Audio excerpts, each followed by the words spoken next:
Hopefully I'm not going to get that crazy echo that I get sometimes.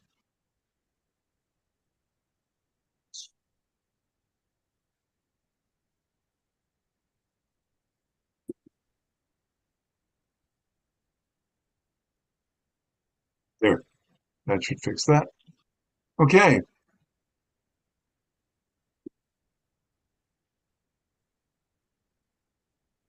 you sent to a third party. Okay, well, welcome everybody. Um, I'm Harvey Ferdman, the chair of, or the president, I guess, of the Maryland Heights Township Democratic Club, and we should have Sydney Jackson on here. Sydney, are you here? Hello, yes, Uh, I'm here.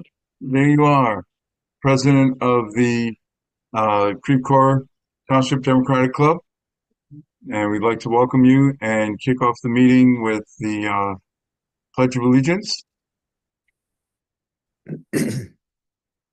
I pledge allegiance to the flag of the United States of America and to the republic for which it stands, one nation, under God, indivisible, with liberty and justice for all. And in case you're wondering, just as a reminder, if you um, have a Harris Walls sign out in front of your house and you have an American flag, please fly the flag. Okay. Um, Normally we go through and introduce all the elected officials, but we have a lot of folks who are joining us tonight who want to speak, a lot of candidates, and also we have Crystal Quaid for all of 20 minutes. She's going to make very good use of her time and give us her opinion on the propositions and amendments that are on the ballot, the statewide ones. And she's on from 7:10 to 7:30.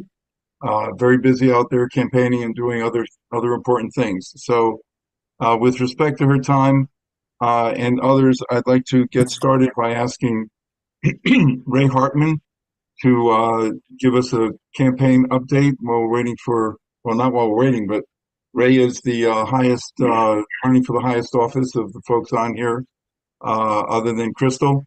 So we'll start with Ray if you want to give a campaign update, and Nicole if you're prepared to show the his most recent ad, which is really a very nice, strong ad. Ray, the floor is yours. Thank you so much. You can see me, hear me? I can't see. No video, but we can hear you. You don't have video? Okay, hold on. Let me try that. There you are. Oh, I'm in the mountains. I forgot that was in the mountains. I don't know how I did that before. Thank you so much for having me, Harvey. And thank you all, everybody for attending. Nicole, let us start if you don't mind. Are you ready to cue up that ad, Nicole? So we'll show you a 30-second spot we did. We've had over 185,000 views on YouTube so far, which I'm pretty happy about. And Nicole, you want to play this is an ad that's going to be up on the air this week on TV. We're still trying to raise some funds to get it completely funded. We got about 60% of our budget funded. Nicole Greer, who has been a remarkable addition to our team as our field director. And I don't know if Dr. Amber Binge is there, the campaign manager. I've been very fortunate as far as an update. Just we've gotten such a wonderful reception from everybody and really been able to put together a team I'm very proud of. So that's basically what I have to say. You want to run that, Nicole? See if we Sure. can. All right. All right. Let me know if you all are everybody getting it. Let's see. We need some volume. It looks like. Hold on. I'll start it over. He doomed a bill that would have helped St. Louis's poison by. It's also, if you make it full screen. Yes. For ghosting St. Louis. 12 years. No public town halls. Try it over one more time. I will. I was going to. You read my mind, Ray. You're doing great. St. Louis is poisoned by radioactive. Here we go. Own record for, Ann Wagner has broken her own record for ghosting St. Louis. 12 years. No public town halls, no debates, no nothing. She doomed a bill that would have helped St. Louis's poisoned by. of ways. She applauded the end of Roe v. Wade. She nuked the Affordable Care Act. If I were me, I'd run against her on a platform of truth, fighting for women's right to choose, and always showing up for St. Louis. I'm no politician, but I am Ray Hartman, and I approve this message. Ann Wagner has broken her own record for ghosting. Thank you. Thank you, Cole. So that's our basic ad, and she doomed a bill that would help St. Louis. Sorry about that. I'm talking over me. Anyway, so we appreciate it. Harvey, I want to keep it brief, but basically, obviously the most important issue, specific issue to me and so many of us here, of course, at the state level, it's Amendment 3, but at Congress, I intend to be someone who brings back not only Roe v. Wade protection for the women of all of our states, the entire country, but also access to contraception, to medication abortion, and to IVF. And so that's a big priority. But I will tell you on the trail, which I've been quite a bit, whether I'm in St. Louis County, Franklin, Warren, or St. Charles, the one common denominator is people are very conscious of the fact that Ann Wagner has ghosted them, that she doesn't have their backs. And that's our theme. But we're doing it a little differently than it does in the past. We've had great candidates, but we're connecting it a little more to how she abandoned folks on radioactive waste at in March, when she could have sponsored a bill that would have brought 3.7 billion with a B to our region and didn't. So that's our basic case. We can sure use volunteers. We can still need folks to canvass and send postcards out, obviously, to send donations at rayhartmanforcongress.com. Very excited, though. I think we're gonna fool some people on November 5th, thanks to this great team I've put together. So thank you again for having me, Harvey. Our pleasure. Thanks for running. I know it's a lot of good people have taken a run at this office, and hopefully this one will be the one that wins. So good luck. Thank you. If Crystal Quaid, if you're on, please identify yourself. I'm not sure if you would sign in under your name or your campaign's name. I am here, Harvey. Hi. Fantastic. Out of respect for your time, the floor is yours, and then we'll go back to the other candidates when you're done. Oh, thank you so much. Apologies, I'm calling in from my car, but that's to be expected with just 2 weeks to go. So thank you guys so much for inviting me on today and letting me just have a few minutes of your time. I am so excited about where we are right now in the state of Missouri. Not only do we have amazing turnout coming up with the initiatives, and we know that polling is looking great, but also with my race, we've got some great polls all the way down to state Senate and state House races. Before I dive in, I want you guys to know I received a phone call from the Speaker of the House today, who told me, you must be making them scared because there's already attack ads out. And then we started talking about some of the state House and Senate races, and he pretty much told me Joe had it in the bag. So I know that they are feeling nervous. So we're really excited about it. But obviously, you guys know Amendment 3 and Proposition A are huge for Missouri. And not only for the issues that we deeply care about, but we also know that folks are excited about these issues. I have been traveling the state, going to the deepest red corners of Missouri. And I mean it when I say there's not a place I've gone where I haven't had a random stranger walk up to me and tell me their personal story about a miscarriage or something terrible that has happened to them. And so many women saying to me, I'm voting yes on 3, and the first time in my life I'm voting for Democrats. We know that this issue is not only going to turn out folks who maybe don't traditionally vote for us, but people who haven't voted in a long time deeply want to have a say in what's going on right now. And of course, with the presidential election. So we're expecting really big turnout, which is super exciting. Particularly for our governor's race, I want you guys to know that we are down to a single-digit margin between myself and Lieutenant Governor Kehoe, which is really exciting. And our polling is showing that when we talk to these undecided voters about things like Amendment 3, where he said what we have right now is in place a really good bill, and he will do everything he can, even sacrifice his own campaign to make sure Amendment 3 fails, our polling shows that we're beating him by 3 points. And so we know it's still an uphill battle to get that messaging across. Of course, we've got to find those people and talk to them, but the polling is showing that they're with us when they do hear that message. So if you haven't seen our TV ads yet, they are up in the major cities. We're in Springfield, Columbia, Kansas City, and St. Louis, and we are having that conversation. Our first ad has 2 Republican women who talk about their personal stories and why for the first time they're voting Democrat. We have another ad that's going to be starting out this week. And so we're really excited to continue to tell this story. What I want you guys to know is the polling and the things that I've seen. We are still seeing the same problems that we had with Medicaid and things like right to work, where voters may be with us on the issue, but they're not necessarily ready to vote Democrat yet. And so these final weeks, as we're talking to voters and we're getting out the vote, we're making the phone calls, that really is the space that I think is going to make the hugest difference, not just in my races, but all of these races, is making sure that those folks who are with us on 3 understand that the Republicans in Jefferson City are already saying that when 3 passes, they will do everything they can to start undoing that. And so we have to elect leaders who will listen to the will of voters.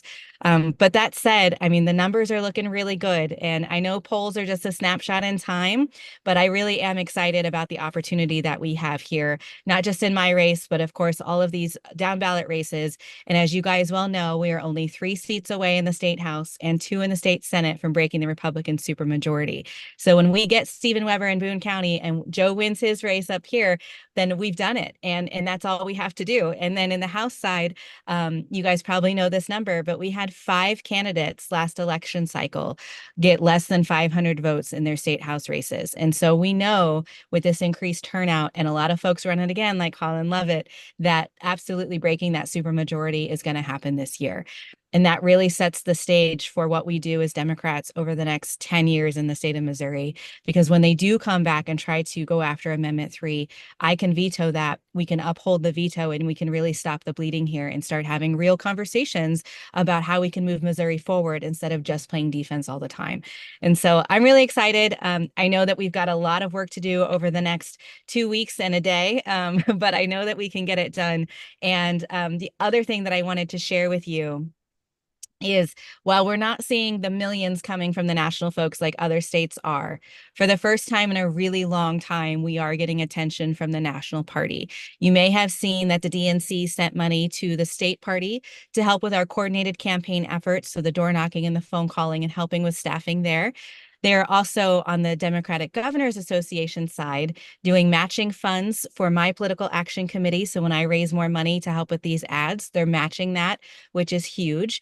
And then we've also received some money for the amount of candidates that we've recruited this year, the most since 2010. We received almost $100,000 grant for that, which is huge. And I just saw a few minutes ago before I hopped on here that for Secretary of State Barb Pfeiffer's race, the DNC chairman actually made a video for her to send out to voters as well and to send out to donors across the country, which is just super exciting. Again, we've got a long way to go and we know that, but this is really the turning point for what it means to be a Democrat in the state of Missouri, because after this year, when we close these margins, when we win these races, we're only going to be doing better and better. And that's how we get back to real power in the state. And so I'm just really excited, and I appreciate you, Harvey, letting me pop in and give a quick update, but I'm happy to answer questions if folks have any. Yeah, can you talk about the propositions a bit? Yeah, absolutely. So Proposition A, hopefully everyone is very familiar with Prop A. This is the opportunity to not only raise the minimum wage, but give guaranteed earned sick leave to voters, to citizens of Missouri. And this is huge. I know that we all on this call understand how deeply important it is for folks to be able to have sick leave when their kiddos are sick. They can call into their minimum wage jobs and guarantee that they are not going to lose their job because of it. This is really a game changer for so many people in the state of Missouri who aren't fortunate to have career jobs that offer PTO. And this guarantees that folks, when they work a certain amount of hours, they get essentially comp time to be able to call into work for sick leave, which is truly huge for breaking cycles of poverty. And I'm so excited about Proposition A. We all obviously know that Amendment 3 to get politicians out of our doctor's offices and to mind their own business. So I don't think I need to tell anybody about that one. Really excited there. The other ones, some are a little bit tricky. And so I'm happy to dive in and answer questions about a few of them. So Amendment 2, you have probably seen advertising on both sides of this conversation that are saying the exact same thing. And it seems like both of them are probably not telling the truth, which is actually pretty fair. So here's what I am telling folks about Amendment 2, and it really comes straight from the Missouri NEA, the Education Association's political director, is talking about it this way, which I think is really important. I know all of you on this call deeply care about public education funding and know that we are in a crisis in the state of Missouri, but they are encouraging folks to really separate the issue of legalizing sports betting from education funding. If you are fine with sports betting and you want it legal, cool, vote yes. If you don't like it and you don't want it to be legal, vote no. This conversation that they are having around guaranteeing that this money will go to public schools is just not accurate. We all know with the lottery, we've seen this before, unless we elect pro-public education lawmakers and a governor, there's no guarantee that that money is going to go where it needs to go. There is an ad that has my face on it. I want you guys to know I did not approve that ad. They put it out there because they know that in the legislature, I've been in support of sports betting legalization, and they just put it out there without talking to me about it, unfortunately. But what I want to say to you guys is it's deeply important that folks understand this tying to education is not truthful. It's not real. And we know that these guys in Jefferson City love to shuffle money around, and they're just going to pull, if money does come in from this, they'll put it in a bucket and they'll shuffle money around and make it harder for us funding our public education system. So I think that's really important for folks to know. The next one that I want to highlight is the Osage Casino. So this is another one that you're seeing that the funding will go to early childhood education. I think particularly reading is what they're saying in the ads right now. Again, a lot of folks have differing opinions within the Democratic Party on whether or not we should allow more gambling and more casinos in the state of Missouri. But what is the real kicker for me here, and I know a lot of the folks in the legislature feel the same way, is that the Osage tribe has already applied with the federal government to obtain the license and ability to open their own casino down at the lake. And that process takes a lot of time, and it can take a year or two for that to get done, but that process has already started. And Bali, the casino that is asking to open up here, essentially saw that that process was going down and that the Osage tribe is going to get to have a casino soon. And so they're swooping in to open this casino first. And I know that is really problematic for a lot of people's beliefs. And so I just wanted you to have that information as part of your thought process on whether or not you will approve that. Again, any funding that comes in for this, we've got to make sure that we've got the right people in Jefferson City to make sure that that money goes where it's supposed to go. Another big one that lots of folks have asked about is the banning of ranked choice voting.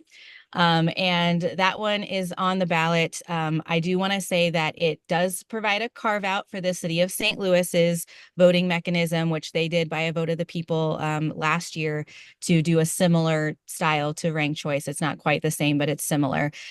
They'll be allowed to keep it, but what this amendment does is ban the additional ability for anyone else to do a ranked choice voting system. They got really tricky with this one, and they added what we in Jefferson City like to call ballot candy, which is language in a ballot initiative that really makes it enticing for people to want to vote yes. We saw this with Dirty Missouri when they undid Clean Missouri with the campaign finance laws and the fair district lines. So the ballot candy language on this has to do with only citizens being able to vote in the state of Missouri, which we all know is already the law of the land. But this is just something that they put in there to try to get this across the finish line, and quite honestly add fuel to the already very divisive conversation and attacks towards the immigrant population, which is really quite frankly disgusting in the way that they're politicizing this whole conversation. I personally am voting no on this one. I don't think that we should mandate what municipalities want to do. I think if a vote of the people wants to say we want to try this ranked choice voting system, that they should be allowed to do that, and I don't think that we should get in the way of that. There's a few other ones, and of course we've got the Supreme Court justices up for retention as well. Happy to dive into various things if folks have questions about those, but those are the big propositions and amendments that folks have been asking the most about.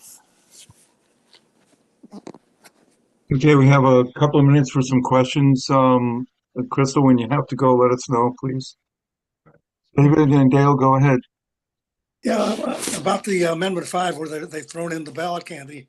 I think on Amendment 3, they've tried the opposite tack where they claim an amendment has to have the same only on one topic. That it can't have more than one. So Amendment 5 is the opposite. How, how is that possible? Yeah, I think that's a great point. And it's, it's amazing how they like to bend the rules to their favor, right? And that's exactly what they're doing here. I think that you are exactly right. There's multiple issues. And if it is to pass, I think that there's room for a challenge there through this process for sure. Okay. Amber, you have a question? I do. And just for clarity, Crystal, the educational piece of two, I know we're keeping it separate. And I've been in Jeff City 100,000 times fighting for public education. However, is the dollars, I guess what I'm asking is, are the dollars being marked or anticipated for the voucher account? So my understanding, and please somebody jump in if I am misinterpreting this, but from what I have read and heard is that it would go into the foundation formula bucket, but that is where the vouchers do come from. So I don't believe that they separate that so that the vouchers come from a different bucket. I believe it's all the same. Thanks. Thank you. Any other questions? Time for one more. If there's only one more, would like you to comment on the Supreme Court Harvey, judges. Yes. Harvey, can she talk about Amendment 6, the one that the sheriffs are trying to get us to pay for their pension fund? Yeah, Sure. I definitely can. Thanks, Rusty, for that. So this is another one where folks have very differing opinions on this. So I encourage you guys to read the language for yourself. The first thing I'll say is that we all on this call know that we are vastly underfunding our law enforcement officers, that we have a huge shortage in the state of Missouri, and that we really need to have a real conversation of how we are not only funding salaries, but benefits for these individuals as well. For the sheriff's pension specifically, and I do believe it also includes prosecutors in this pension plan as well. So it's not just the sheriffs. But Missouri has a really unique structure that other states don't have, where we don't have a specified and guaranteed way to pay for the benefits package that goes to this sheriff's pension and the prosecutor's pension. And how we have it set up in Missouri, and this was struck down by the Supreme Court a couple years ago, and this is like a retake of it, is essentially that the fees from courts and tickets will go into the pension fund to make it solvent. And the NAACP has come out against this one, and a lot of folks have expressed extreme concern because it is essentially incentivizing law enforcement to pull folks over and give them a ticket. And then folks get that ticket, they pay a fee, they pay the court fee. Those fees go into this pension fund bucket. I personally would rather see us fund this through the legislature and make it part of our general revenue conversation, just like we do with our state employees and everybody else's pension. That teachers are separate from that, but you understand what I'm saying, that we should be funding that on a yearly basis, just like we do everything else. What this does is it has a separate fund and it comes from those court fees. Again, the NAACP is against this one. I think if it does pass, it will be challenged again in court, like the last one was, because that incentivizing for the pension benefit, a lot of folks believe is reason to be struck down. This is Representative Bangert. I'd like to add just a comment to that. In St. Louis County, we don't have necessarily a sheriff's fund and all of that, and we are one of the largest areas in the state. So our county will be collecting a big chunk of that money where we're not going to see anything that benefits St. Louis County. It will benefit the rural areas, and our governor right now used to be a sheriff in a rural area, so he's very much in favor of this. And I'm not saying I'm not in favor of funding the sheriff's pensions, but I don't think St. Louis County should be funding those. I agree with Crystal that we should be doing that at the state level through the state legislature in our budget. Yeah, thanks, Christian. Time for one more or not? Amy, can we get one more in? Tony Easter has a question. So, Crystal, you hinted at it. The two Supreme Court justices who voted against putting Amendment 3 on the ballot are Yes. up. Two of those three are up for reelection. And if we voted no, we would let them know that we want to protect our initiative petition process. Yeah, I appreciate this question, Tony, and I think it is a really important one. But before I dive into those two individuals, I do want folks to understand, in case you don't, that the way Missouri appoints our Supreme Court justices is vastly different than a lot of other states. We have what's called a nonpartisan court plan, known throughout the country as the Missouri Plan. I want to preface this conversation, which I think that the Missouri Plan is absolutely phenomenal and the right way that we should go through appointing our justices. The process is, it's actually, think more like a job that you're applying for. Folks apply to go through in front of a panel, and this panel is made up of citizens, it's made up of lawyers and other judges, nonpartisan people, and they interview folks. They check references, and it's a whole process to narrow it down to 3 individuals that then whoever the sitting governor is picks from those 3.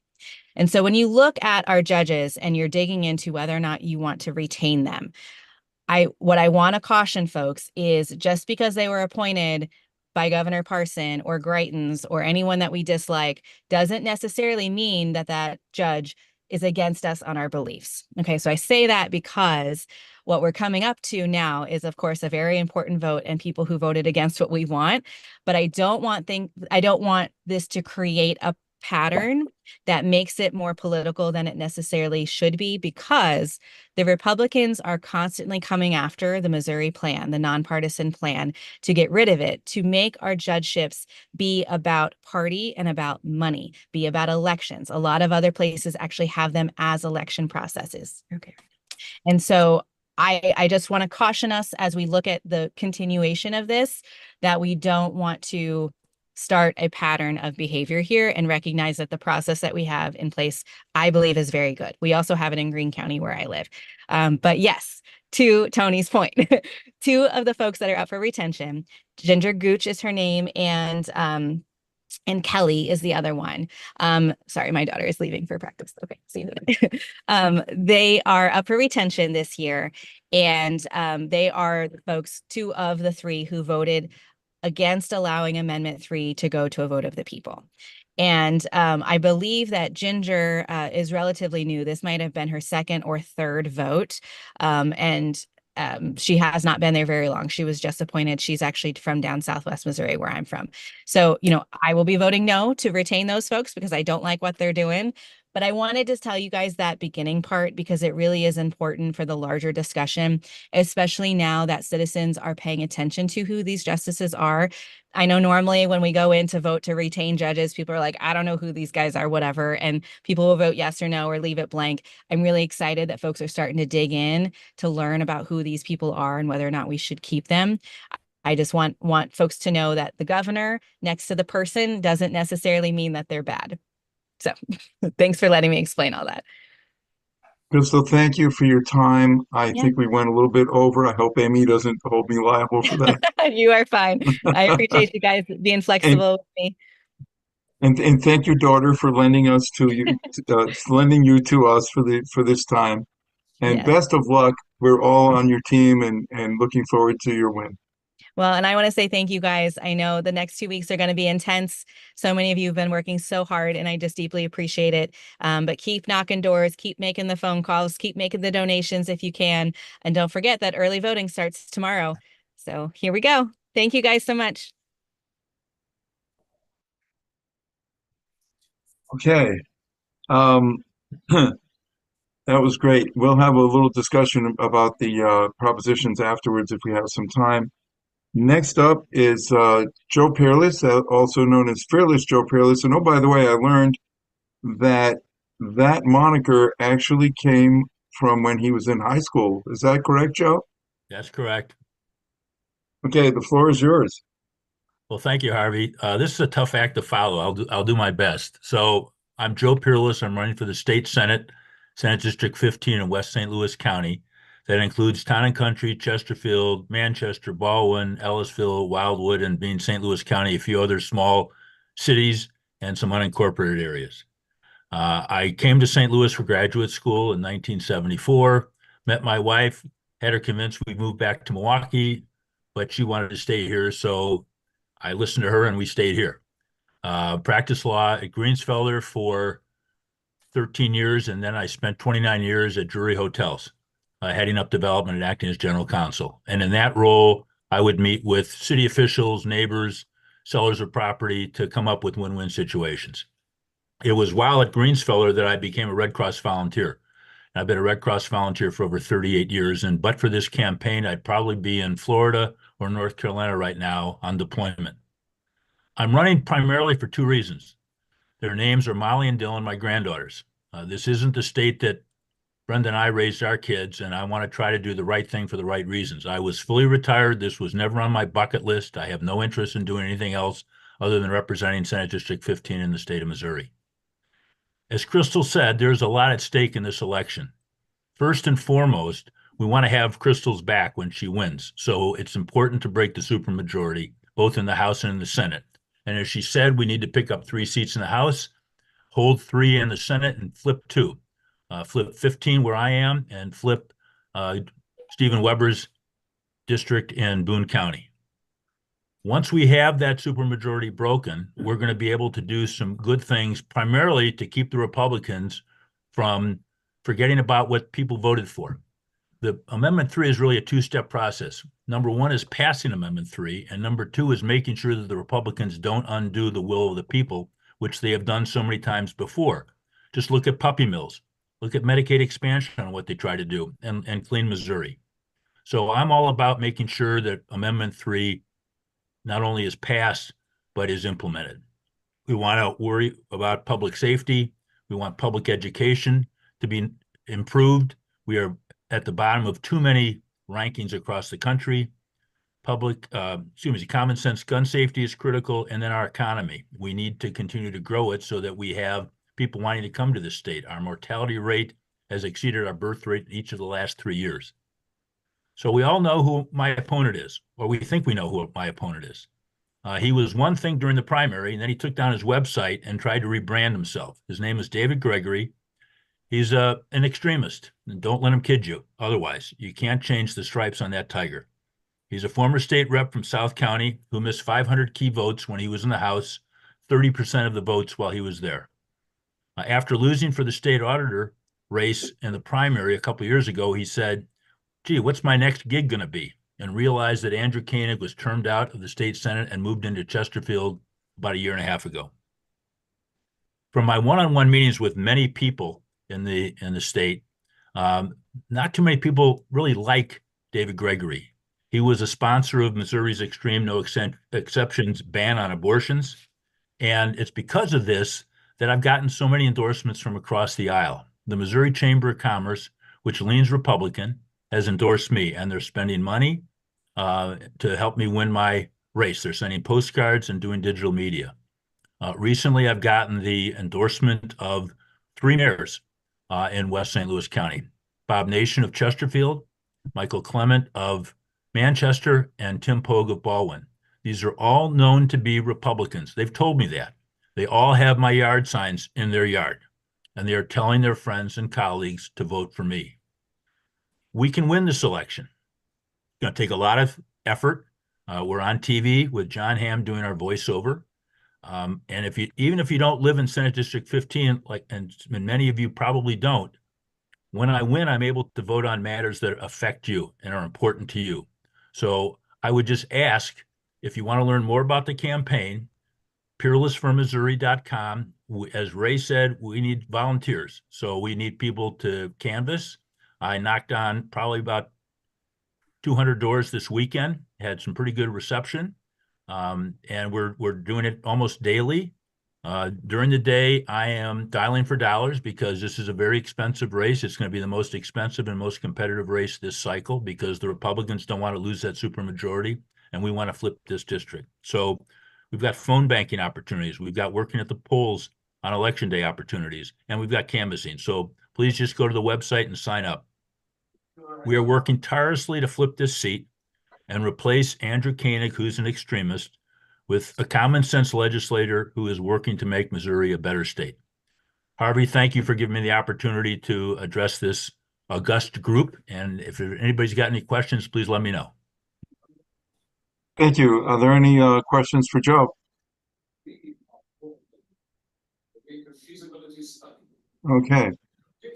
Hearing none, we will move on to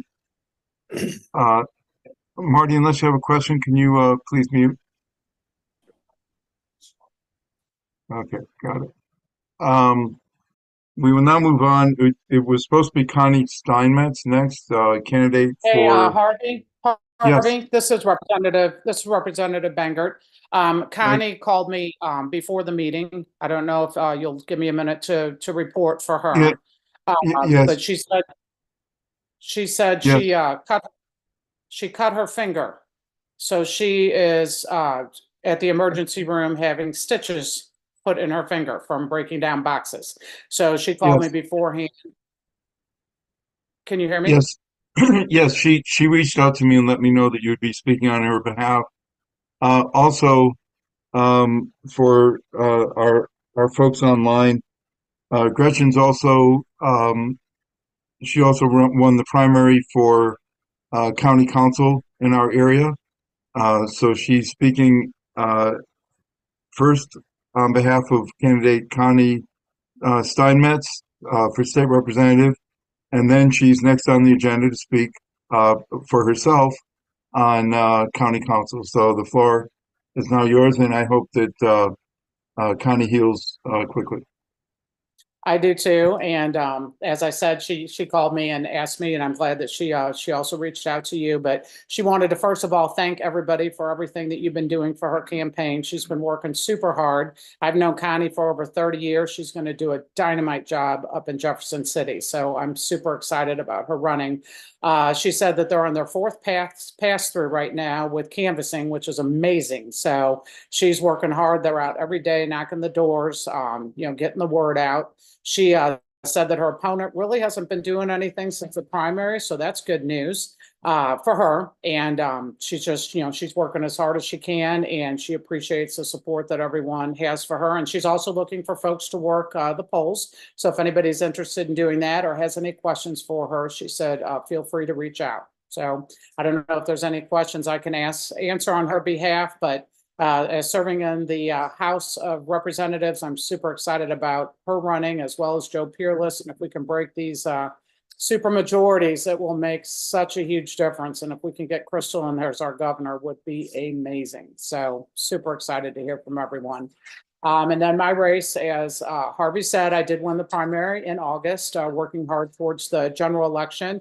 My opponent's been out, I know, in my area. I did get to meet him. He was on my street knocking some doors. I've been out knocking doors in the areas that we were not able to reach in the primary, getting our signs back out, got a couple mailings going out. So we're working hard to come across the finish line, hopefully as a winner in November. So that's just a little update on my campaign. And I know, Harvey, you wanted me to go over the propositions in St. Louis County. Okay, so I'll just yes, if you would, please. Okay. Okay, so there's three we also have Kelly Dunaway on, who's the current county representative for us. Kelly, I believe, is going to go over them. So I spoke a little too soon. Okay, that's wonderful. Well, thank you very much. If anybody has any questions or if you'd like to work the polls for me, please feel free to reach out. Thank you. Okay. And actually, next is Kelly Dunaway to talk about the county propositions. Kelly, are you on? I'm here. Can everyone hear me all right? Great. Thank you. Hi, everybody. It's so nice to see you. It's been a long time. Okay, so I'm here to talk about the county propositions. So Proposition A in the county is would allow the Port Authority commissioners to be selected by the council member from each district. So each council member in each district would select one of the 7 members. I'm voting yes on this because it's the practice that we already have, and it just sort of codifies it so that there isn't any confusion, and each council district gets to select their Port Authority commissioner. By the way, this is Kelly Dunaway's opinion of the world, no one else's. I know that if you talk to other council members, you will get different stories, so please feel free to do more research. Proposition O, new council members start their terms on the first Tuesday. I plan to vote yes on this because it has been a big, huge mess at the council. Historically, the inaugurations were on January 1st.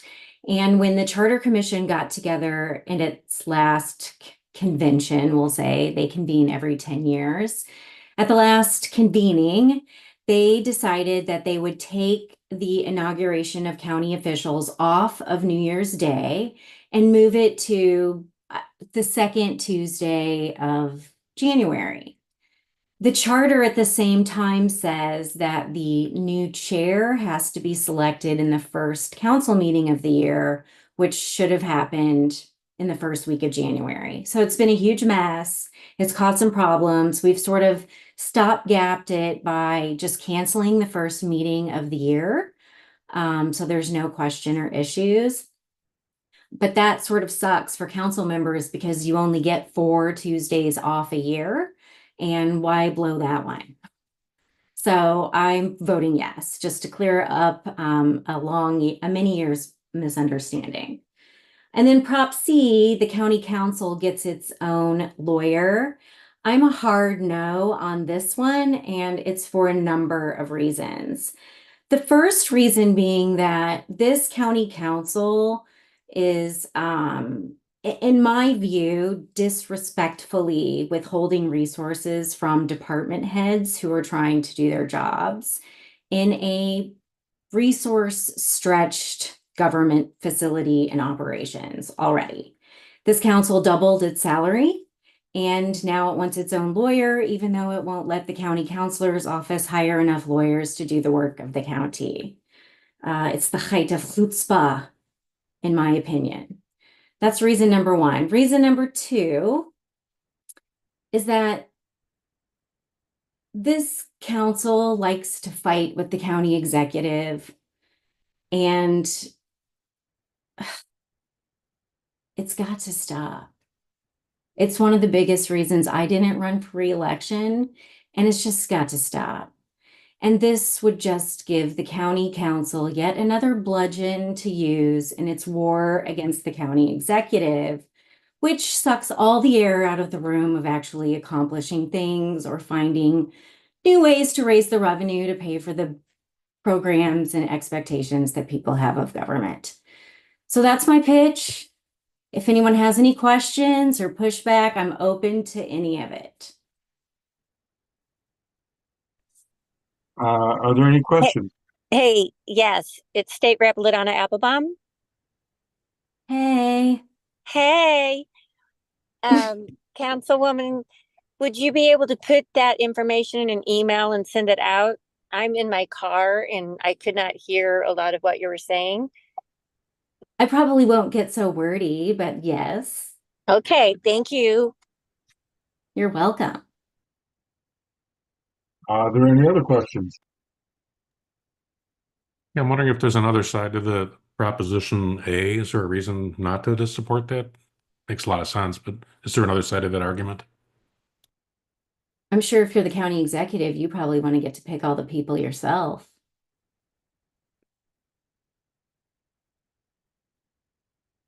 But I try to make my decisions about like how we should govern based on someone like Steve Stinger being the county executive, not someone like Sam Page, who I like and trust. If that makes sense. Hey, Kelly, this is Gretchen. I had a question. Wasn't there an ordinance that was passed in 2018 that kind of dealt with that issue, saying that each of the council members were to appoint the folks from the Port Authority, or am I incorrect? I thought there was an ordinance that was passed.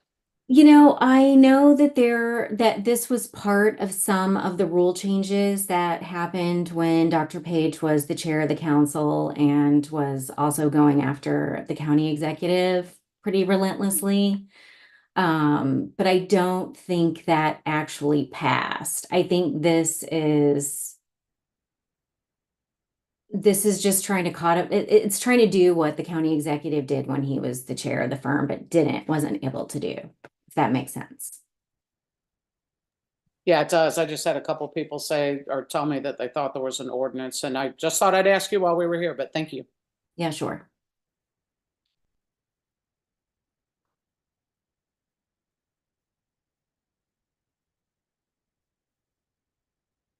Here we go. Are there any other questions? Okay, hearing none. Kelly, thank you very much, and thank you for your service. I know it has been a challenging time to be on the county council, and appreciate your efforts. Thank you so much. And thanks so much for having me. It was really lovely to see you all. Thank you. I had asked, I don't know if you guys know Fred Wellman. He was involved in setting up the Lincoln Project, and now he's become a raging Democrat, running all over. He just got done with a bus tour on the East Coast with veterans in favor of Kamala, and he was going to kind of provide the wrap up for our speakers this evening. He unfortunately is tied up with some travel. Not sure exactly what happened, but he may yet be jumping on a little bit later. But Fred, I don't believe you're here right now. So what I'd like to do is maybe open up for discussion. If there's any strong feelings about any of the amendments or propositions that folks would like to talk about, let's kind of start there.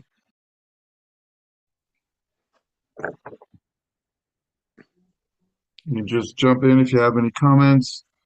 In the meantime, I did receive one question on email, and maybe the state reps who are on can address this. There's been some concern about folks with disabilities not. Well, I'll read it.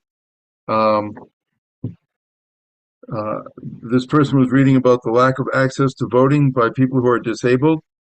Apparently in yesterday's Post-Dispatch, the title was "Report Says Voters with Disabilities Feel Ignored." These people are especially concerned with their health care and Medicare, Medicaid, and are likely to vote Democratic. This person asking the question was surprised when she read this because she thought people with handicaps were able to vote easily enough, but maybe not. Can anyone online address voting by disabled people and the accommodations that are or are not available? Well, this is Representative Bangert. I know, I mean, if you're disabled or, can't get into the polls or whatever, I mean, you can drive up to the polls and they have to have the judges come out, which I witnessed several times during the primary and have in the past, that a judge from each party will come out and let you vote at the car. And to my knowledge, every voting location was supposed to be set up, I thought, for blind and for hard of hearing or deaf persons. I don't know if LaDonna can add anything to that or not. I have to say I'm not totally up to par with all of that, but I do know that, if you can get there, they will come out to you. I'll back you up on that, Gretchen. Yes, I've been at polling places and people have pulled up and they say, my mom or my father or whatever, they can't get out of the car. Can you have someone come out? And they do have someone available. If that's in St. Louis County, is it true across the state? But I would also believe that with, being able to mail our ballots in, that should address constituents that are disabled to be able to vote. I'd like to say I work at the election board, so and I just went through training again, as we do for every election, so I can answer some of those questions. It's true. Is it true across the state? It's true in St. Louis County that handicapped people can access the poll at their car. But is it true across the whole state? It is supposed to be. It is? Okay. Supposed to. I can answer some questions about St. Louis County. That'd be great if you can. That'd be awesome. Okay. So yes, we do have and I'm not speaking for the election board, so if I say anything that's not right, don't blame me, but I just went through training. So yes, you can drive up. You can also, when we are supposed to, if someone does drive up and request that, I will say that they have to get one of the representatives, whoever's with them, has to come in and get in line. They can't, you don't get the butt in line for curbside. We just want to make that clear. But yes, we can help you. We actually have a new equipment, I think started a couple years ago, where we can actually bring out the, we have a poll pad, a portable poll pad we can bring out. And then we go in as it's all done bipartisan. So we can help you. We give you the ballot, and then we take it in, and a representative either can help us cast it, or we can tell them that we're going to do it as a bipartisan team. We'll also we're supposed to give you a piece of paper that allows you to get mailed ballots from now on. So you don't have to come up to the poll, and that can all be filled out and given to us at the poll, or you can mail it in later. And also we have, as far as disabled voting, we have, as people might know, we have a special thing that fills out. It's basically helps you if you're unable to write well, to fill out the circles on the ballot. It's called an access writer. It also has a headphones that will guide the blind through the process. So it's done by touch and by braille. So there's a lot of options for disabled people. I hope that every polling place is equipped with that. Yes, every place in the county. Wow. I don't know That's about impressive. the state.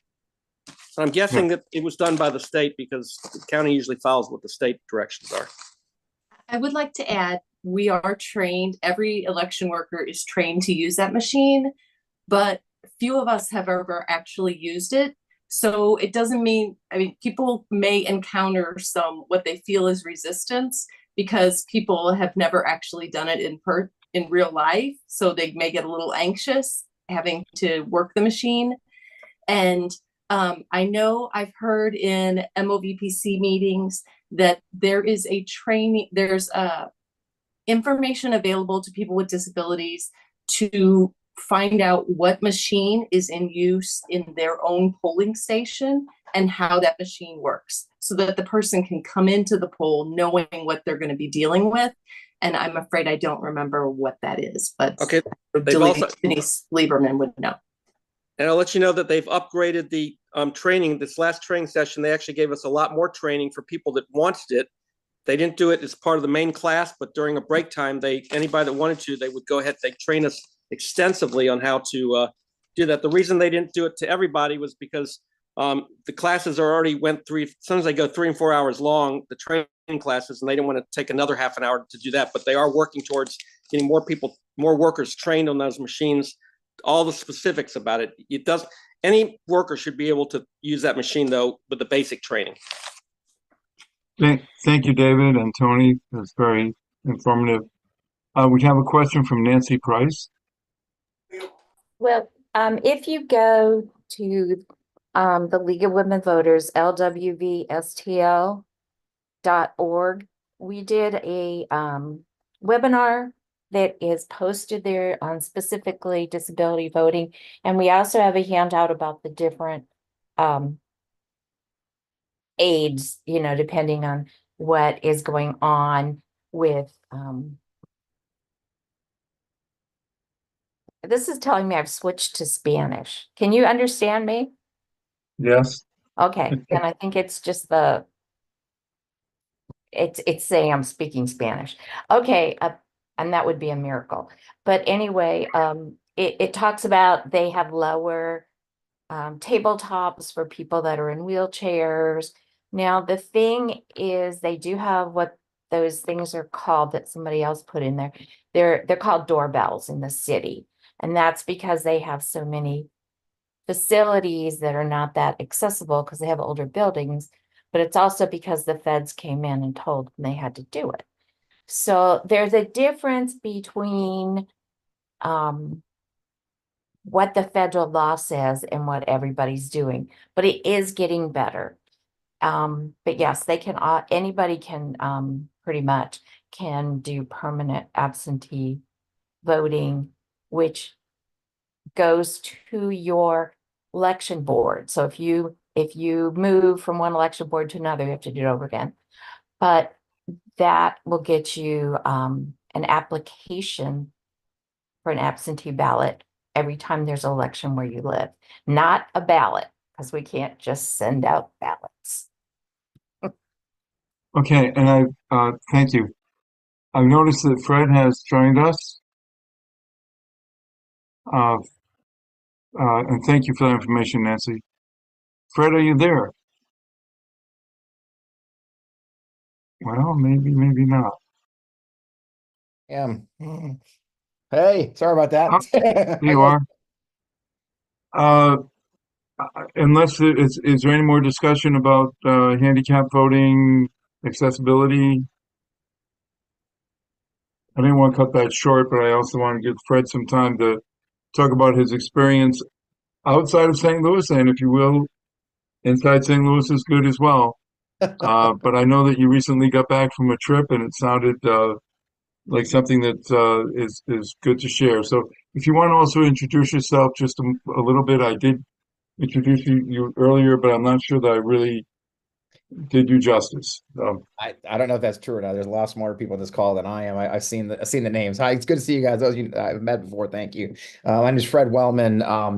Many hats, I guess you could say. I'm you might know me because I ran the Lincoln Project 4 years ago, and then moved back to. I grew up in Kirkwood, moved back to St. Louis 3.5 years ago, for a beautiful woman whom I will soon be marrying. And of course, I'm a political hack now. I've been here helping us where I can. Some of the great folks on this call I've had the privilege to work with, including there's Joe Peerless. There you go. My friend Joe, who's doing amazing work. I also, after Lincoln Project, I also started a show on the Midas Touch Network. I also represent the Vote Vets, which is a progressive veterans organization, the oldest 18-year-old organization, trying to get veterans elected to office and those who support national security and veterans issues. A lot of I also work with our friend Spencer Toder and his data company. We can talk about that separately. And I try to keep myself busy. And of course, I'm senior advisor to my friend Eugene Vinman, who's running for Virginia 7 right now, taking on the MAGA crazies over there too. So a few things going on. I did just recently return from a 2-week bus tour with Vote Vets. We called the Not a Sucker and a Loser bus tour. We had a giant a giant bus plastered with those words on the side, and their side said "Veterans Against Trump." So to make our we spent a couple of weeks chasing Trump and Vance around the East Coast, to include we started the debate in New York, DC, Virginia Beach. Vance got to see us in Virginia Beach for his fundraiser. That was fun. Went down to Fayetteville. We had a rally in Fayetteville against when Trump was there.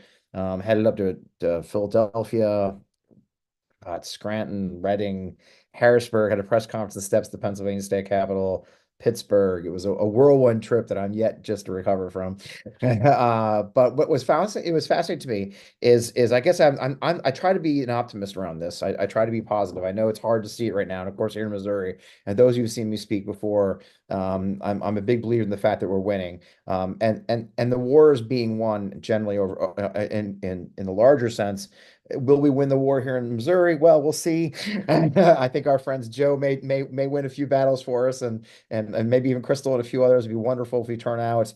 But the overall the winds of change are occurring, and those of us who's fighting the fight are pushing that. And I saw that in the road. Overwhelmingly, I had great conversations. We were joking. We saw more thumbs up than we did middle fingers, which kind of shocked us. I had some actually great conversations. I wasn't my usual self. For those who follow me on social media know I'm kind of subtle, but I was much more professional in person, representing Vote Vets, and had some really great conversations with folks. And a lot of them don't know about Donald Trump's offenses to the veteran community. Speaking as a veteran, people don't know that Donald Trump skipped Dover for 2 years after getting his butt chewed by him. For those who haven't heard the story, Donald Trump's first act as commander in chief was to approve a SEAL raid into Yemen that Barack Obama had turned down because it was too risky. But he wanted to show that he was an alpha male, and if Obama didn't want to do it, he was going to do it. They sent CV-22 Ospreys into Yemen. One of them got shot down. A Navy SEAL was killed. 9 children were killed in the raid. By every measure, it was a disaster. When the SEAL's father kind of lit into Donald Trump's butt at Dover for approving the raid, Trump then skipped Dover for 2 years. All this talk about Joe Biden looking at his watch, the fact is he showed up where Trump didn't. Then the first time he went back after 2 years, he brought John Voight along like it was a tourist stop. It's amazing how many Americans don't know that story. So I had the conversation with a woman on the steps of the Scranton City Hall about that very thing. She said, "Oh, how come veterans support Kamala?" Like, well, the PACT Act, the largest expansion of veterans health care in 20 years or since Vietnam. 1 million of my brothers and sisters now have health care through the VA because of the passage of the PACT Act, written by John Tester, signed by President Biden, implemented by the most competent VA you can imagine. My own son, who's a veteran, got out of the army under Trump and then just refiled a second VA. He went to update his VA thing, and he was sitting at dinner 2 nights ago. He goes, "Dad, it was so easy. Like there was a button, I pushed it, and all my stuff went in." And the craziest thing happened. I got a call from VA yesterday, and they actually talked to me about I was like, it's a very, very different organized. And so one of the themes I wrote down in my notebook for you guys, and one I'll be giving in Springfield when I speak there Tuesday at the Together We Rise rally is our goal is to hopefully make government work again. Our goal is to make government boring again. Our government is to make government actually work for us. I mean, look what we've got right now in the state. Andrew Bailey took a court case to freaking Texas to a friendly judge because we don't have enough babies being born. It's abysmal. It's an abomination. It's monstrous. But what the hell does that have to do with Missouri? We have crimes in Missouri that aren't being prosecuted. We have leadership that needs to be done. So I tease Joe a lot because Joe's ridiculously competent. My dream to get Joe into the Senate is we can actually have some freaking governing going on, as opposed to this clown show that we've got now that's much more worried about trans. I mean, look at these ads this jackass Josh Hawley's about. 2 separate ads about transgender kids. 1%. It's absolutely outrageous. We deserve better as a state. And the theme I use a lot when I talk to folks is this. They're trying at the national level, this Trump idiot keeps saying, we were better off 4 years ago. Here in Missouri, were we better off 20 years ago? Because for 20 years, this clown show has been running our state into the ground, and they're still running into the ground. And the numbers show what they have nothing to show for it. We were last in every measure. I think since Joe started his campaign, we did some research on this topic. We've actually gotten lower. Incredibly, this clown show of Republican governance has made us worse than we were just a year ago as these campaigns started. So I tell everybody to have faith. And that's a conversation you can have. A conversation I've had a lot on the road in my work is, don't you want to not want to know about government? I mean, I'd like to not think about my government. I like to think they're doing good things. I grew up in the state. One of the reasons we have such wonderful conservation areas, one of the largest structure of state parks in the country, is because back then it was a bipartisan thing to make parks. Okay. I mean, how is that so hard? We had this wonderful purple state that made parks. Now, good luck. So I think overall, Harvey, I'm satisfied with what I saw on the road. I'm still optimistic. I know everyone's a little bit wringing their hands right now over the polls and the shifts and the changes. And I'm going to tell you something very honest. It's all bullshit. Okay. Nothing's changed. Okay. Nobody came back to Donald Trump. He's talking about Arnold Palmer schlong, for God's sake. No one's going, oh, shit, that closes the deal for me. Arnold Palmer's dick was big. I should definitely vote for him. Okay, so the polls, they're trying to keep it interesting. The media's got to keep it interesting. They flooded the zone with 35 right-leaning polls. So all the RCP averages and all the political averages would lean. These idiot news media have to have a horse race to talk about something. But the fact is, Kamala and Tim are running a very competent campaign. The reason I was late to this call because I was on a 500 creators. They have 500 people like me who have YouTube shows or TikTok channels. I am the oldest one on there, I admit it. Or have popular social media channels briefing us on how to turn out the vote, how we can help. It's a very, very competent campaign. We've got the best turnout operation of any of the parties, and it's working. And so don't wring your hands. Don't let your friends wring their hands. We just got to keep doing the work, put our head down. They're going to hit us with everything they got. I think, Joe, you sent an email today talking about the nice ads our opponents putting out, which are full of lies. I've got the same thing in Virginia with my friend Eugene Vindman, just absolute lies being said about him. Average Missourians and Americans know the truth. We just got to keep doing what we do. But I think that's my message for my friends as I talk to so many people right now is we're doing the work. We keep doing it. Look at the conversation you guys had as I joined. making sure people can vote. We start early voting tomorrow. We're gonna have massive turnout. You know it's gonna happen. So all we gotta do is get our friends and folks that are polls will win, because that's what this is at this point, you guys. People have made their damn minds. If someone hasn't made their mind right now, I don't know what's going on. They just completely clueless. So now we gotta get them to the polls. And Excellent. everything we do.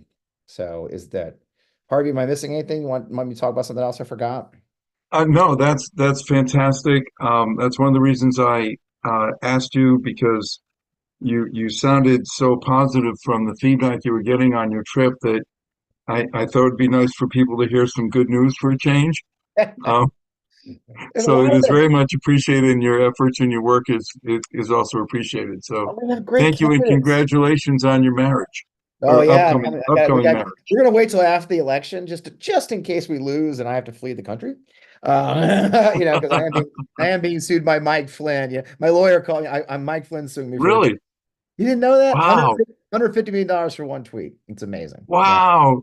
Yeah. Oh, that's so cool. I want a t-shirt that says, I know someone who's being sued by Mike Flynn.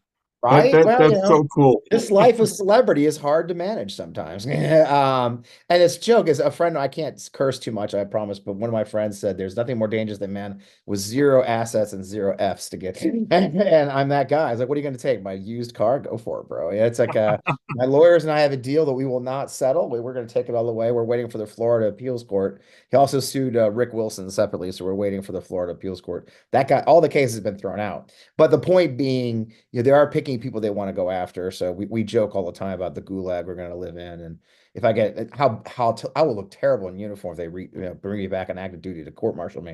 I mean, those new uniforms are not slimming at all. And I retired 14 years ago. They're going to need an extra large uniform for this big ass. And my hair is so long now, but we'll see. I think we're.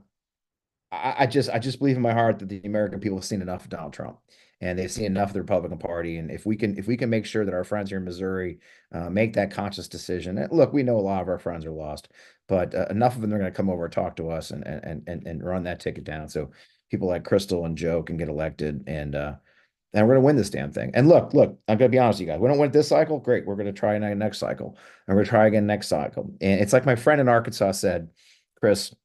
Chris Jones, Dr. Chris Jones, who's my favorite rocket scientist pastor, which is a real thing. And Chris Jones, if you remember, he ran for governor against Sarah Huckabee Sanders. And at the election, he said, we got to turn the state around. And everywhere he went, everybody said, look, it's a 10-year effort. It's a 10-year project. We just don't have time. We got to win the next election. He goes, look, if we don't start right now, it's always going to be 10 years. And that's a lot of what we face here. It's the same thing, right? If all of us start now, if we put the work in this cycle, but the real test for all of us who are on this call especially is what we're going to do on November 6th. Win or lose, whatever results we get, good or bad, what do we do on November 6th? Do we say screw it and go back and hide in our holes for a year or two, and then hopefully someone runs that we like, or someone parachutes in the state, like I won't mention names. People on our side who parachute in the state to run for governor have a lot of money. They're not going to save us, y'all. They're not going to fly in from their Connecticut millionaire house and run for office here. We have to do it ourselves. We got to recruit people who live here and give a damn about our state and take it on. When we got nut jobs like Bill Eigel, we got nut jobs like, well, the list is long. We're going to have to do it ourselves. So I think for us, the real test, guys, for us professionals and professional volunteers and those who are candidates, the real test is going to be November 5th. But the real test for us is on November 6th. Are we going to walk away, or we're going to keep helping the Missouri Democratic Party get better at what they do? The St. Louis County Democrats get better at what they do. Or we're going to find ways to work without a little bit of money because it's an off year, because that's the problem. We can't keep restarting every 2 freaking years. So I think for us here in Missouri, the test is going to be November 6th as much as the 5th. But that's just me. What do I know? And with that, I'll let you go. Thank you. Yeah, excellent. Anyone have any questions for Fred? Hearing none, thank you, Fred. I really appreciate your efforts and your time.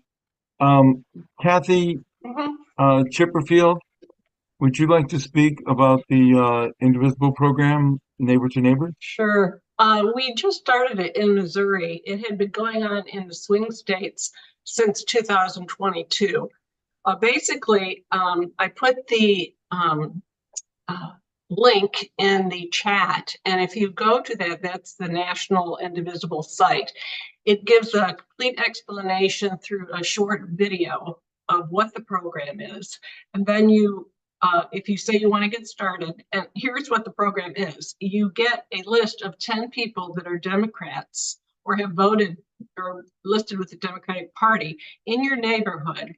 You get a neighbor to neighbor letter, and it's focused on Amendment 3 plus getting out the vote for Democrats, and some other literature that what you do is you say yes, you put in your address, and then automatically it pops up 10 people in your neighborhood. And I have signed up for 20. I did one by myself, and I did another time with my husband driving around so I could run up because I had to keep stuff in the car. And you don't quite know unless you really map it out. Some people have done spreadsheets afterwards, but on the national website, it shows like the 10 people, and it has a little box where you can put down, for yourself after you print it out, whether you talked with them or you left literature at the door. And it's been found through research that this is the best type of canvassing, relational canvassing.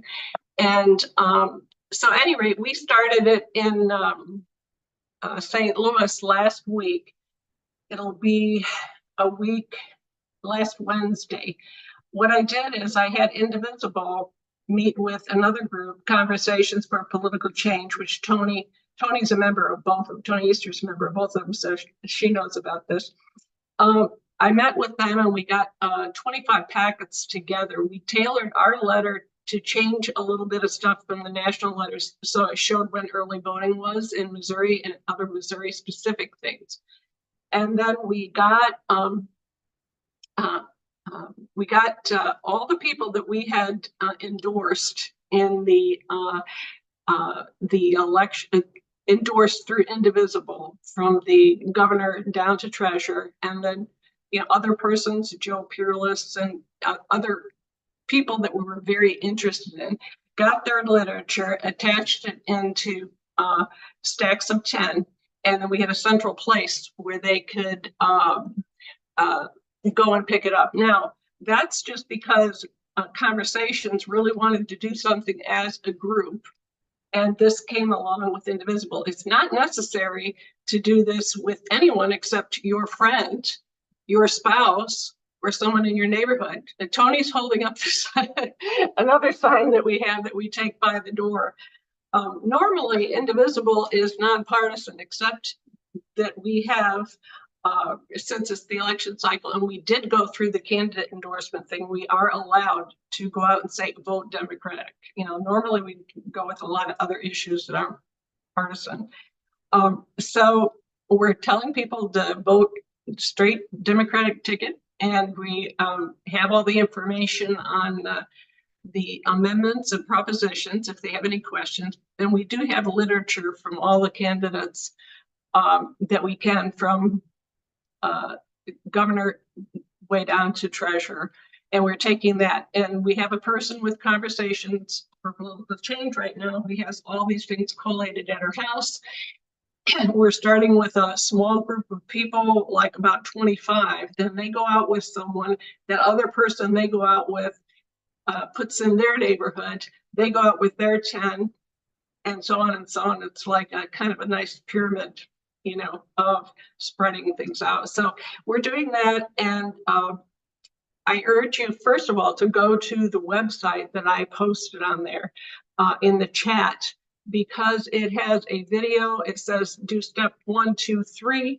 You put in your address. It gives you the addresses. It's a win-win situation. So we're really pushing this.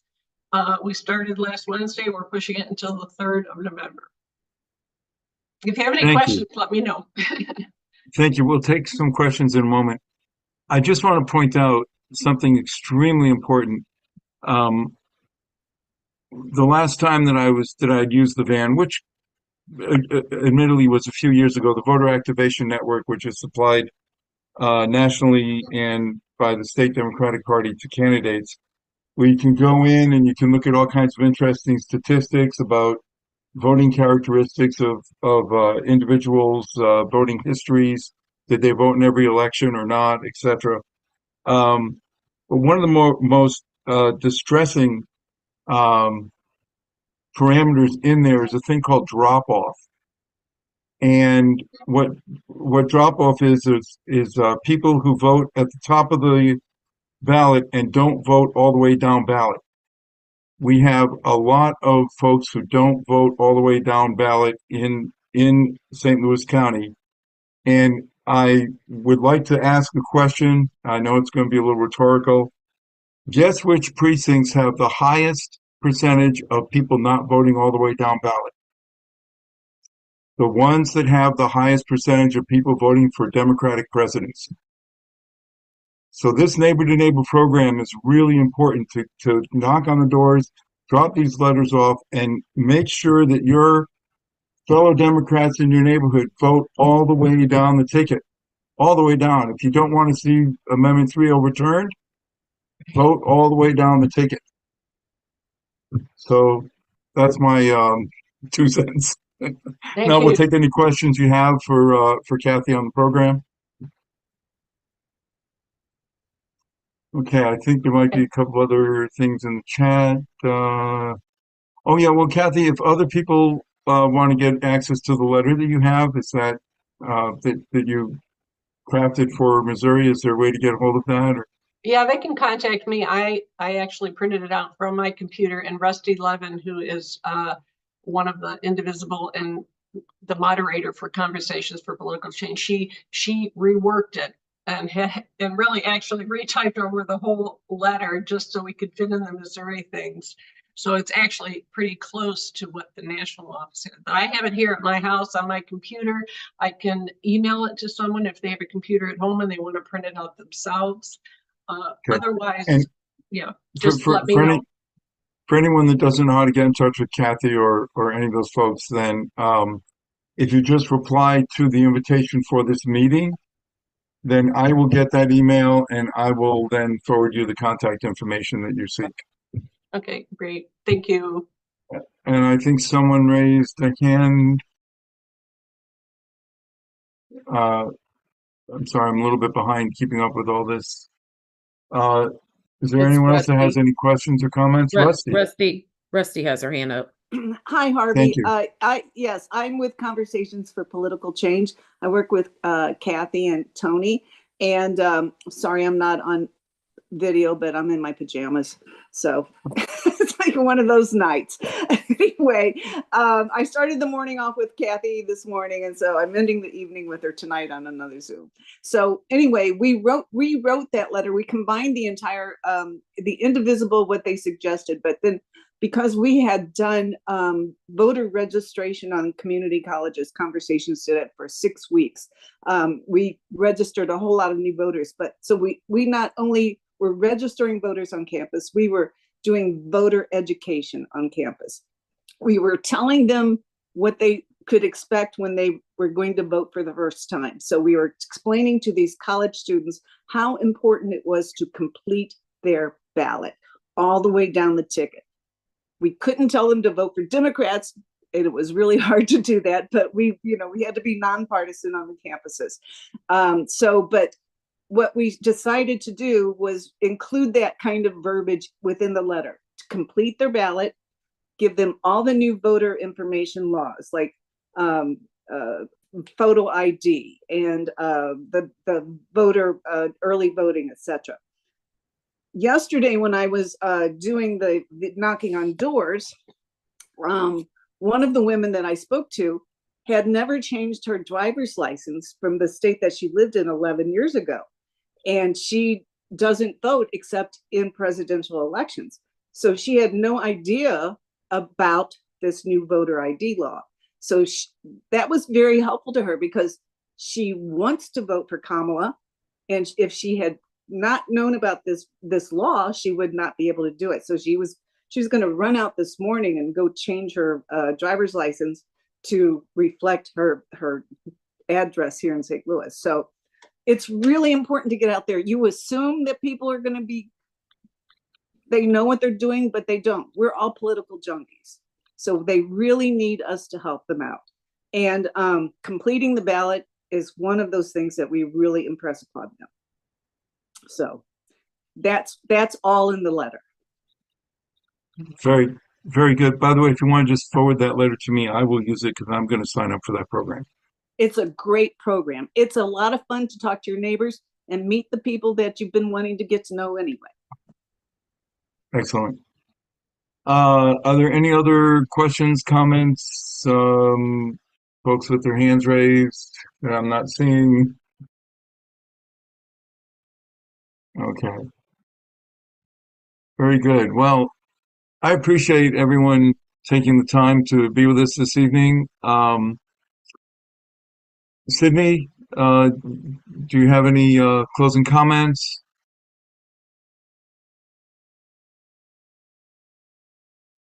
Sure. Hi. Sorry, I'm in my car. I'm leaving the West County office for the St. Louis County Democrats. I put in the it's open Monday through Thursday, 10 a.m. to 8 p.m. and Saturday and Sunday, 9 to 5. So I'm always there. So please come see me, help us eliminate some of that drop off that Harvey was talking about. We're really talking to mainly people who have higher Democratic scores but haven't been voting. So number one, not only is it that we want them to turn out, because I mean, a lot of these people are likely already going to turn out anyway with the presidential election, but we need them to also vote all the way down. So it's not enough for us to just be able to pass Amendment 3 and pass Proposition A, but we also have to elect the people that are going to continue to uphold those values once they're in office. So if you all would like to come out, do some phone banking, canvassing with us, that would be great. I also dropped the link for poll greeting sign up. So if you would like to poll greet anywhere that falls underneath basically Joe's district, Joe Peerless's district, Senate District 15, you can sign up on that link. And we will be happy to slot you somewhere so that you can poll greet for Democrats up and down the ballot on election day. That's all I So got. if you're ever, thank you. If you were ever wondering the value of having poll greeters, the main value in my mind is to remind everyone to vote the entire ballot. So I'm sure there are candidates that have other other good comments. Thank you, everybody. Did See Nancy you. has her hand up? Do you have another Thank you. question, Nancy? I just put in the chat. Okay. Think about anybody you know that might need a ride, because I think we just don't think about it. And with Vote Anywhere, we can take people to our polling place. We don't have to take them where they go and where we go, as long as you're in the same county. And also, I heard the other day, this came from Denise, but there's some issues with people that either are trans or maybe appear trans, and their driver's license might say they're female and they appear male, which is not supposed to be, an issue, but that doesn't mean it won't be. So don't let them vote alone. Go with your friend, and if there are two people, there's less likely to be harassment. Excellent. Good suggestions. Thank you. Any other comments, announcements? Well, group, thank you from the bottom of my heart. Who is in our legislature all the way from school board all the way up to the top. Every office in between is very important. Thank you for your interest, and again, especially if you have a lawn sign, fly your flag. And thank you. See you after the election. Not everyone.